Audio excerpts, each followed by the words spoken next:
Reliable ہے کہ نہیں ہے، اور یہ بھی نہیں کنفرم کہ یہ کوئی بالکل جعلی چیز ہے، تو انہوں نے وہ بھی بیچ کے بھی لیول بھی کر کے بتا دیا جس کو آپ ضعیف حدیث کہتے ہیں، یا جسے آپ یعنی ضعیف کا مطلب یہ ہے کہ بھی یہ ریلائبل نہیں ہے، کم از کم اتنی بات ہے۔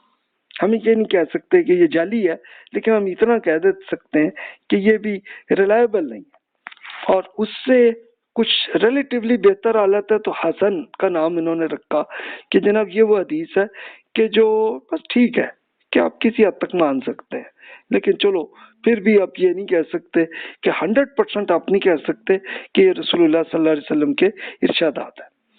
اچھا، اور جس میں ان کو پھر پورا یقین آ گیا تو تب جا کے وہ کہتے ہیں کہ جناب یہ 80-90% ہمیں ریسرچ میں یہ یقین ہے کہ واقعی یہ ریلائبل ہے۔ تو اب یہ امام بخاری نے کی جو کتاب ہے، اس کی کتاب کا نام ہی صحیح البخاری جو ہے ان کی کتاب ہے، تو اس میں انہوں نے یہی کیا ہے کہ بھی صرف وہی حدیث کو انہوں نے اس میں رکھا ہے کہ جس میں ان کو آ گیا کہ بھی یہ 80-90% تک ریلائبل ہے یہ حدیث، بس اسی کو رکھا ہے، باقی سب کو انہوں نے ڈیلیٹ کیا۔ تو اس حد تک انہوں نے ہی کام کیا۔ اس طرح دوسرے بڑے اسکالر جو مسلم صاحب ہیں، یہ بھی تاجکستان کے رہنے والے تھے، انہوں نے جب یہ ریسرچ کی تو وہ بھی اچھی ریلائبل ہے کہ انہوں نے صرف 80-90% ریلائبل جو حدیث ہیں انہیں کو رکھا، اس سے زیادہ کو نہیں کیا۔ اچھا، ایک تو 90%، اس سے آپ 100% اگر کہیں گے تو یہ وہ ہیں کہ جس میں 100% کنفرم ہے کہ یہ رسول اللہ صلی اللہ علیہ وسلم نے واقعی فرمایا ہوا ہے، جس کے لیے اتنا ایویڈنس آ جائے کہ جس میں آپ کو پورا یقین آ جائے کہ ہاں جی یہ تو کنفرم ہی ہے، تو وہ بھی بخاری اور مسلم نے کیا، کچھ اور اسکالرز نے بھی کی ہیں، لیکن اور اسکالرز کی کوالٹی انہوں نے کافی چیزوں کو چلو الگ الگ کر دیا، لیکن چلو پھر بھی وہ کوالٹی میں یہ رہا کہ انہوں نے کچھ 50-60-70% لیول ریلائبل احادیث کو بھی انہوں نے شامل کر دیا ہوا، تو اس لیے یہ کہا جاتا ہے کہ بھی ان کی کوالٹی اتنی اچھی نہیں۔ تو ٹھیک ہے، یہ ریسرچ ہے اس حد تک۔ اب آپ یہ دیکھیے کہ یہ ایک نظر میں پھر عرض کر دیں، یہ ہم نے پوری ڈیٹیل سے حدیث کے میتھڈالوجی کا کیا تھا، تو اس کو مختصراً عرض کر دیتا ہوں اس وقت پھر تاکہ یاد رہے کہ انہوں نے ان کا طریقہ کیا تھا ریسرچ کرنے کا، کہ حدیث میں جو بات ہے کیا یہ قرآن مجید سنت اور عقل کے مطابق ہے یا نہیں ہے، یہ ریلائبل ہے کہ نہیں ہے، یہ پہلے دیکھتے تھے۔ یعنی اس میں حدیث قرآن اور دیگر احادیث سے مطابقت رکھتی ہے، یعنی کہ اس کے ساتھ میچ کر رہی، یعنی قرآن مجید کے ساتھ اور دیگر ریلائبل احادیث کے ساتھ انہوں نے میچ کر کے دیکھ لیا کہ یہ ریلائبل ہے، تو پتہ چل گیا کہ ہے کہ نہیں ہے۔ اچھا، کیا یہ حدیث معقول بھی ہے کہ نہیں، کوئی لاجیکل بھی ہے بات کے نہیں ہے، پتہ چلا کہ جناب یہ تو کوئی لاجیکل کوئی کہانی ہے صرف اور کچھ نہیں، تو یہ بھی کر دیا۔ دوسرا انہوں نے کہا جس کو کہتے ہیں متن کا مطلب ہے کہ اس بات کیا ہے جو پوری حدیث کے اندر ہے۔ دوسری بات ہے سند، یعنی چین آف نیریٹرز، کہ جو لوگ جن لوگوں کے ذریعے سے یہ رسول اللہ صلی اللہ علیہ وسلم سے لے کے اور جو اسکالر اس پہ ریسرچ کر رہے ہیں ان تک پہنچتے تک جو لوگ گزرے ہیں وہ کون تھے، تو کتاب سے لے کے رسول اللہ صلی اللہ علیہ وسلم تک ہر انسان کے نام ہیں، تو یہ کون ہے، یا کچھ غائب بھی ہے بات کہ وہ بندے کا نام ہی نہیں پتا کون ہے۔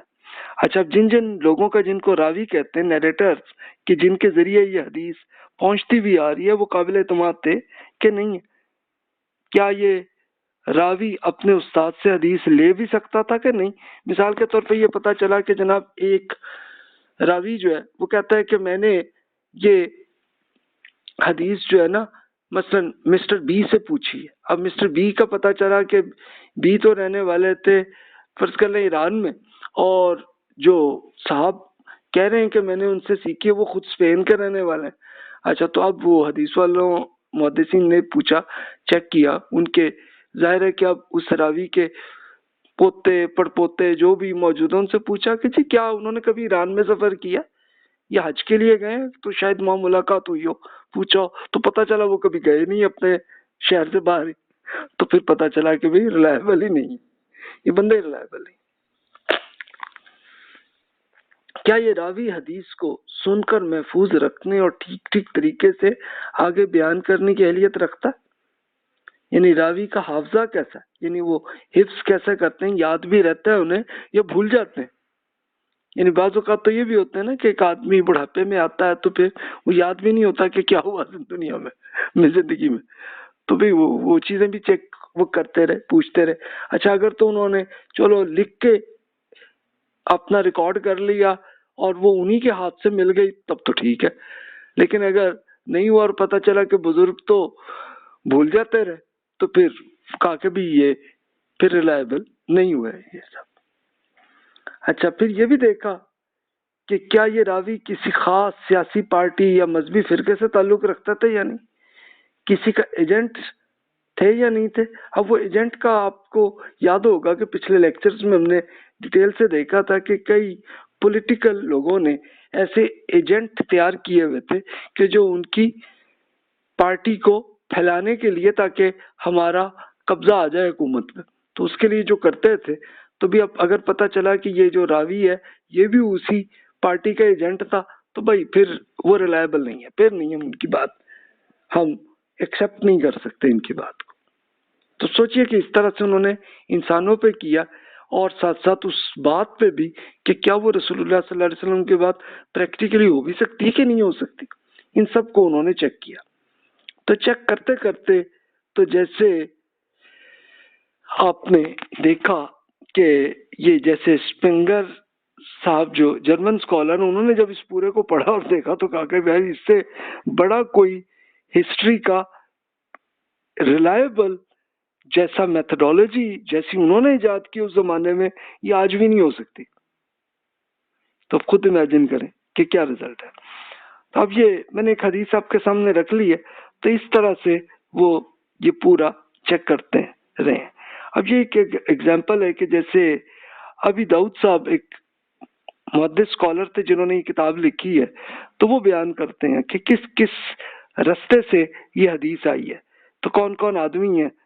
ایک ان کے زمانے کے مسدد ہیں، پھر انہوں نے پوچھا ابو بکر بن شیبہ سے، انہوں نے پھر عبید اللہ صاحب سے سیکھا.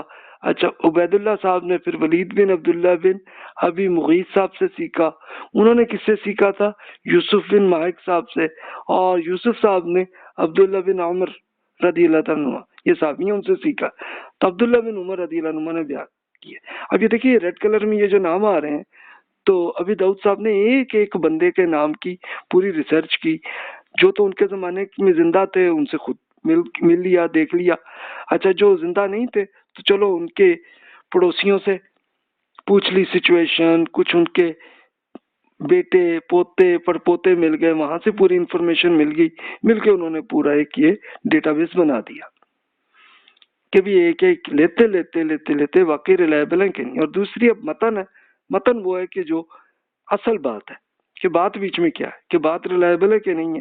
اب یہ اسی کی ایک ایگزامپل کے طور پر عرض کر رہا ہوں کہ عبداللہ بن عمر رضی اللہ عنہ انہوں نے بیان کیا کہ میں نے دیکھا کہ رسول اللہ صلی اللہ علیہ وسلم سے جو بات سنتا تھا لکھ لیتا تھا تاکہ اسے یاد کر سکوں. تو قریش کے بعض لوگوں نے مجھے اس سے روکا، کہنے لگے کہ بھی آپ کیا ہر چیز پر لکھ لیتے ہیں، جبکہ رسول اللہ صلی اللہ علیہ وسلم بھی تو انسان ہے اور کبھی غصے اور کبھی خوشی میں بھی ہو جاتے ہیں. تب یہ عبداللہ بن عمر رضی اللہ عنہ نے پھر کہا کہ چلو ٹھیک ہے ابھی نہیں لکھوں میں. تو جب یہ بات وہ رسول اللہ صلی اللہ علیہ وسلم سے جا کے بات کی انہوں نے، تو آپ نے فرمایا کہ بھی اپنی انگلی سے اپنی دہن مبارک کی طرف اشارہ کر کے فرمایا کہ بھی آپ لکھ لیا کریں، اس کی قسم جس کے قبضے میں میری جان ہے کہ یہاں سے سوائے حق کے اور کچھ نہیں نکلتا. اس لیے کہ رسول کی بات یہ ہوتی ہے کہ بھی اگر کوئی غصہ یا خوشی کے صورتحال بھی اگر آ گئی ہے تو اللہ تعالیٰ ہی ان سے غلطی نہیں کرنے دیتا. یعنی اگر کوئی آئیڈیا آ بھی جائے کوئی غلطی کا تو اللہ تعالیٰ بتا دیتے ہیں کہ بھی یہ نہیں کرنا یا آپ نے نہیں پھیلانا، تو ٹھیک ہے، تو رسول اور نبی اس سے بچتے رہے. تو یہ تھی. اب یہ ابو داؤد صاحب نے یہ پوری جب ریسرچ کی تو انہوں نے اپنی کتاب میں پھر یہ دیکھیے کہ اس کا انہوں نے ایک چیپٹر کتاب العلم اس میں کی اور اس کی حدیث کا نمبر بھی ہے. تو اس طرح سے چلتی چلتی حدیث ریسرچ ایسے چلی تو پھر یہ دیکھیے کہ انہوں نے مزید کیا کیا، متواتر وہ ہے کہ جو ایکسٹریملی اوتھینٹک ہے، یہ 100% ہے کہ اتنا یقین ہے کہ جناب اس میں اس کی وجہ یہ ہوتی ہے کہ اگر ایک رسول اللہ صلی اللہ علیہ وسلم کی بات ہے اور اس کو کوئی 100 صحابی بیان کر رہے ہیں اور پھر ہر صحابی کے پھر اپنے شاگرد جو ہیں وہ کوئی 100-200 آدمی ہیں، تو وہاں سے چلتے آ جائے تو اس میں تو پریکٹیکلی ہو ہی نہیں سکتا کہ یہ کوئی جعلی بات آ گئی ہو. تو یہ متواتر حدیث ہے. اچھا، جو ایک یا چند افراد ہی اگر کر رہے ہیں تو اس میں 1% to 90% تک ہو سکتا ہے. اسی کی محدثین نے ریسرچ کی ہے اور پھر لے کے جو فائنل رزلٹ آتا ہے تو پھر وہ بتاتے ہیں کہ یہ صحیح ہے. یعنی صحیح کا مطلب یہ نہیں کہ درست ہے، بلکہ مطلب ہے اوتھینٹک یہ بات ہے. 80 to 90% تک ہمیں امید ہے کہ یہ ریلائبل ہے بات. پھر ایک درمیانے لیول کی حسن یعنی فیئر ہے، مناسب ہے. 50 to 80% تک امید ہے کہ یہ ریلائبل ہے. اور ضعیف اس کو کہتے ہیں کہ جو ویک ہے، یعنی 1 to 50% وہ لیول ہے. ضعیف حدیث اس کو کہتے ہیں. ضعیف کا مطلب یہ نہیں کہ بوڑھی حدیث، بلکہ ویک کہ کمزور ہے. یہ اس میں ہم کوئی 100% نہیں کہہ سکتے کہ یہ رسول اللہ صلی اللہ علیہ وسلم کی بات ہے. 1 to 50% نہیں ہم کہہ سکتے. اور پھر آخری لیول موضوع کا مطلب فیک سکین یعنی جعلی حدیث ہے. یعنی اس کو آپ 0% کہہ لیں یا 0 سے مائنس کر لیں، -100% کہہ لیں. اس حد تک ریلائبل ہے کہ اتنی جعلی یہ حدیث ہے. اس طرح سے انہوں نے ریسرچ کی. تو وہی جیسے اسپرنگر صاحب جرمن اسکالر، یہ 1893 عیسوی کیلنڈر میں وہ فوت ہوئے ہیں. یعنی اب سے 100 سال پہلے سے پہلے ہی انہوں نے یہ پوری اسٹڈی کر لی تھی اور انہوں نے یہ کہہ دیا کہ بھی اتنے 5 لاکھ آدمیوں کی ایک پوری ریسرچ کس نے کر دی ہے. تو بڑے وہ امپریس ہوئے تھے. وہ کہتے ہیں نہ تو ماضی اور نہ ہی دور جدید میں کسی قوم نے اسماء و رجال جیسی غیر معمولی سائنس پیدا کی ہے کہ جس سے 5 لاکھ مسلمانوں کی حالات زندگی کا علم ہو سکتا. یہ اس کو ان کا بات کا ترجمہ ظاہر انہوں نے جرمن میں لکھا ہوگا، تو آپ امیجن کر سکتے ہیں کہ یہ اس کا رزلٹ رہا ہے.